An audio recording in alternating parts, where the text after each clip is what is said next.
Hello everyone, welcome yet again to another video lecture. My name is Ashwin Choglikar and I am from Resonance PCCP division.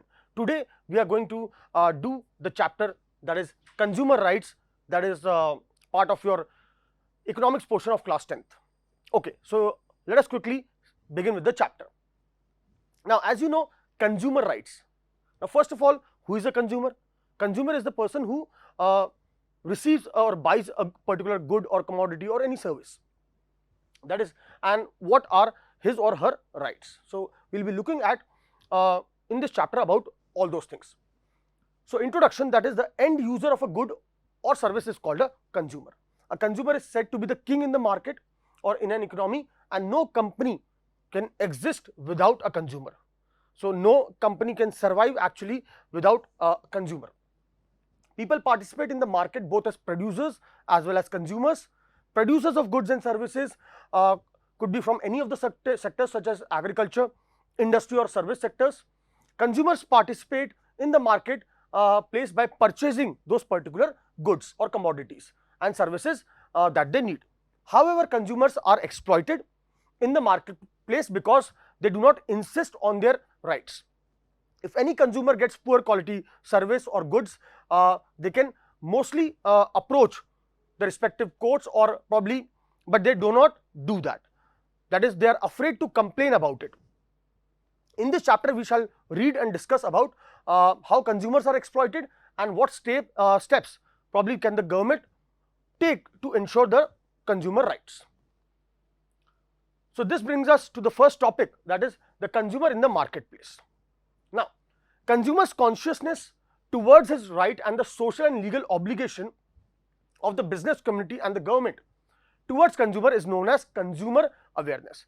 So, now this consumer awareness as a phenomena has recently shaped up over the time. Why? Because nowadays consumers are becoming more and more aware about various aspects of or involved related to their rights. Earlier, which was not the case. If the consumer is not provided the amount of goods and service for which they have probably paid, it is called consumer exploitation. Probably you are paying for a service, but you are not given that much amount of service back in return. So, that relates to consumer exploitation. Or probably you have paid the price, but you have been delivered a poor quality good or a product. So, that is also a part of consumer exploitation.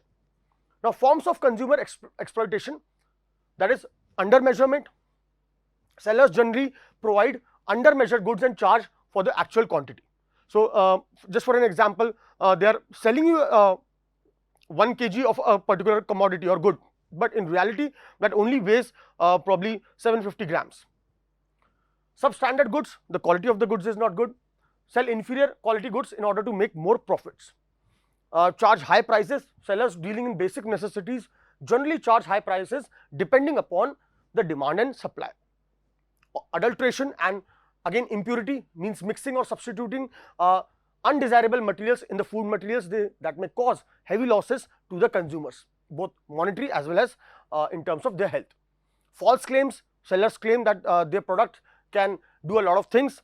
Sellers make false claims about the durability and quantity or quality of their products, mainly through advertisements. That also we have seen. Probably I can get an example here that I purchase probably oil from the market and which says that I'll have a very good hair growth. Okay. Then hoarding and black marketing. To make more profit, sellers indulge in creating artificial scarcity through hoarding and black marketing. Hoarding is stopping the supply of goods so that they do not reach the market and wait for the opportune time, so that whenever the prices are high, they will release the supply. Unsatisfactory after sale service. Producers and suppliers do not provide the satisfactory sale services after once they have sold their product. Rough behavior and undue conditions. Consumers are often harassed and undue conditions are put before them to get their requirements fulfilled. So, all these points basically cover the forms of consumer exploitation which actually the consumers face in the market. Now, what are the factors which are causing exploitation of customers or consumers? That is, consumers have limited information about various things. That is, for a correct decision and choice about a particular product, a consumer needs the full information about that particular commodity or product. That is its price, quality, durability and composition, etc. of the goods. In the absence of full and correct information, he will or she will be generally exploited. Limited supply, when the supply is limited, that goes less in comparison to the demand, what will happen is the price will go up. Prices will go high and may also encourage the tendency of hoarding or black marketing, leading to consumer exploitation. Limited competition, that is not many of the companies are producing the same thing. So therefore, if there is a monopoly of a particular company, then also they will try and dictate the prices. So when there is a limited competition among the producers, the consumer is left with no choice and the producers have to have an upper hand in deciding the price and supply of the goods. Low literacy level among the consumers. In a country like India, an illiterate consumer can easily be exploited and it also affects the consumer consciousness. Now that brings us that as we have seen that consumers are being exploited through various means in the marketplace. Now how to tackle it?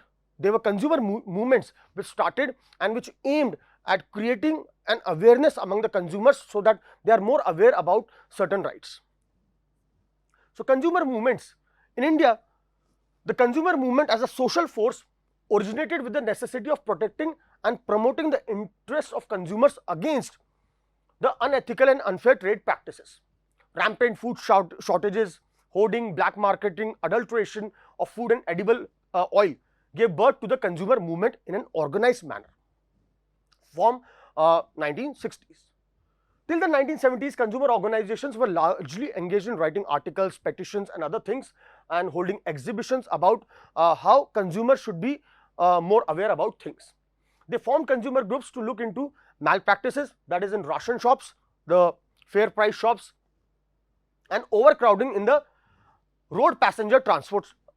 More recently, India witnessed an upsurge in the number of consumer groups. Because of all these efforts, the movement succeeded finally in bringing a pressure on the government and finally, that is in the year 1986, Consumer Protection Act was shaped up and that is popularly known as COPRA, that you can see here, bringing pressure on business conduct which may be unfair and against the interest of consumers at large. A major step was taken in 1986 by the Indian government, enactment of Consumer Protection Act or popularly known as COPRA. Now it has three levels, a district level, state level and national level. On district level, below 20 lakh, whichever the value, cases can be applied. For the state level, it's 20 lakhs to 1 crore and finally for national level, it's above 1 crore.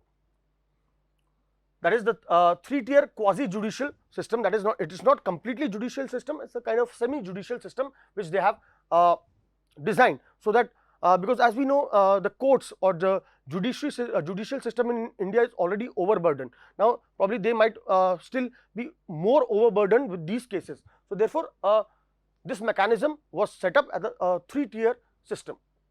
Now what were the need for these rules and regulations? To save the consumers. So probably you can see this need for Consumer Protection Act in an era where consumer is the king. Now first of all, globalization impact. Now due to the expansion of business activities, there are many players who are coming and because of the interconnection between countries, there are a variety of goods available in the market and producers are spending a lot of money to influence the consumers, which makes it difficult for him or her to decide like which is best for them to make a correct choice. So there is a need for consumer awareness.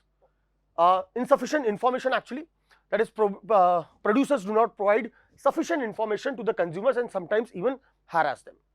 Consumer awareness is also a must because at times greedy traders begin to play with the health of the people by indulging in adulteration of goods, edible oils, milk, butter and ghee.